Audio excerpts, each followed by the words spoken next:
Hi friends. நான் ஒரு அழகான ஊரில் ஒரு ராஜா ஆட்சி செஞ்சுட்டு வந்தார். ராஜான்னு இருந்தாலே கண்டிப்பாக அவருக்கு மந்திரின்னு ஒருத்தர் இருப்பார். ஆமாம், அந்த மந்திரி ஒரு நாள் குதிரையில் காட்டுக்கு போனார். காட்டுக்கு போன இடத்துல அங்கே ஒரு துறவி தியானம் பண்ணிக்கிட்டு இருக்கிறத பார்க்குறாரு. அந்த துறவியை பார்த்த உடனே இவர் ஓடி போய் காலில் விழுந்து ஆசீர்வாதம் வாங்கினார். உடனே அந்த துறவியும் அந்த அமைச்சருக்கு ஆசீர்வாதம் பண்ணார். அவரை வாழ்த்தினார். 100 ஆண்டு காலம் வாழ்க அப்படின்னு வாழ்த்தினார். அதை கேட்ட உடனே அமைச்சருக்கு ரொம்ப மனசு ஃபுல்லாக திருப்தியாக இருந்துச்சு. இதை கண்டிப்பாக நம்ம மன்னர்கிட்ட போய் சொல்லணுமேன்னு சொல்லிட்டு நேராக அரண்மனைக்கு திரும்பி வந்து மன்னரை பார்த்து நடந்த விஷயத்தெல்லாம் சொன்னார். நான் ஒரு காட்டுக்கு போனேன், அங்கே துறவியை பார்த்தேன், அவர் காலில் விழணும்னு எனக்கு தோணுச்சு, விழுந்தேன். உடனே அவரும் மனசார என்னை வாழ்த்தினாரு, 100 வருடம் வாழுங்கன்னு வாழ்த்தினாரு. நீங்களும் முடிஞ்சா அந்த சாமியார்கிட்ட போய் ஆசீர்வாதம் வாங்கினா நல்லது அப்படின்னாரு. ராஜாவும் யோசிச்சு பார்த்தாரு. நம்ம நாட்டு மக்களும் கொஞ்சம் கஷ்டத்தில் இருக்காங்க, பசி பட்டினி வர்ற மாதிரி தெரியுது. நம்ம நாட்டுக்கும் அந்த சாமியாரோட ஆசீர்வாதம் கிடைச்சா கண்டிப்பாக நல்லா இருக்குமே, நம்ம போய் ஆசீர்வாதம் வாங்கிடலான்னு சொல்லிட்டு ராஜாவும் போய் ஆசீர்வாதம் வாங்கலான்னு நினச்சார். ஆனால் தனியாக போகலை, சகல பரிவாரங்களோட எல்லாரையும் கூப்பிட்டுக்கிட்டு ஆடம்பரமாக தடல் புடலாக காட்டுக்கு போனார். இவர் போய் சேர்ந்த நேரத்தில் அந்த துறவி தியானத்திலே தான் இருந்தார். சுவாமி தியானத்தில் இருக்காரு, கொஞ்சம் வெயிட் பண்ணுங்கன்னு சீடர்கள்லாம் சொல்லிட்டாங்க.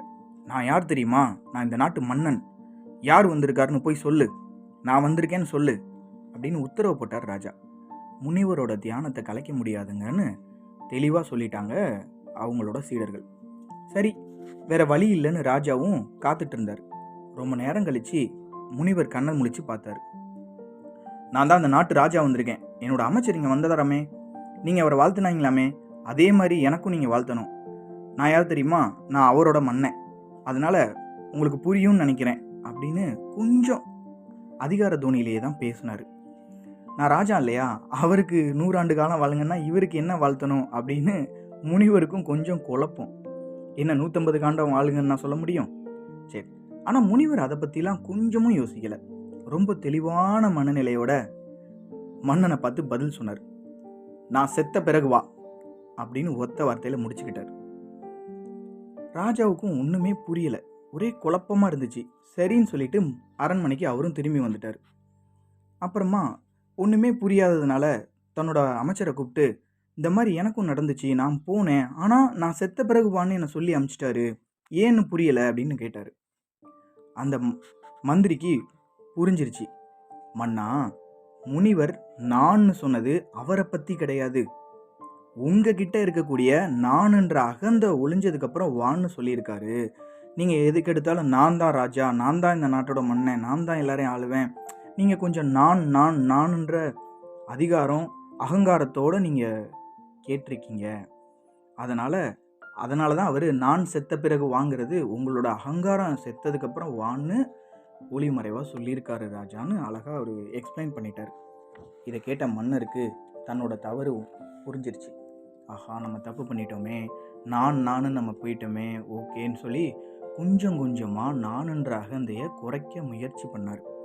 அது முழுசும் குறைஞ்சதுக்கப்புறம் எந்த விதமான அகங்காரமும் செருக்கும் இல்லாமல் மறுபடியும் அந்த சாமியாரை போய் காட்டுக்கு போய் பார்த்தாரு. இந்த தடவை அவர் மட்டும் தனியாக போய் தான் பார்த்தாரு. அந்த முனிவரும் நான் செத்த பிறகு வான்னு சொன்னதை புரிஞ்சுக்கிட்டான், திருந்தி வந்திருக்கார் மன்னர்னு, நீயும் பல்லாண்டு காலம் வாழ்கன்னு மனதார வாழ்த்தினார். ராஜாவும் மனசு திருப்தியோடு திருப்பி அரண்மனைக்கு வந்து ஆட்சி செய்ய ஆரம்பிச்சிட்டார். இந்த கதையிலேருந்து என்ன தெரியுதுன்னா மக்களே, ஃப்ரெண்ட்ஸ், நானுன்ற அகந்தை என்றைக்குமே தப்பானது தான். இன்னொரு வீடியோவில் இன்னொரு அருமையான கதையோடு சந்திக்கலாம். இந்த வீடியோ பிடிச்சிருந்தா லைக் பண்ணுங்கள், ஷேர் பண்ணுங்கள். உங்களிடம் விடைபெறுவது மீனாட்சி சுந்தரம்.